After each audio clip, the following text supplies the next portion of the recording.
In this video, let us learn how to divide the number 450 by 5 using the long division method. See that 4 is less than 5. That is why we will consider the number 45. From the multiplication table of 5, we know that 5 times 9 is 45. Subtract, we get a 0.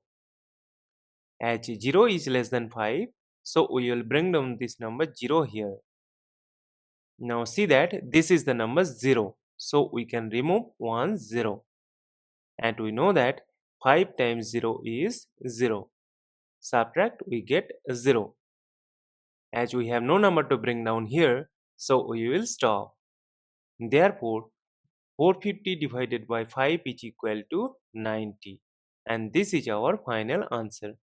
Thank you for watching. Please like, share and comment on the video. Also do subscribe the channel.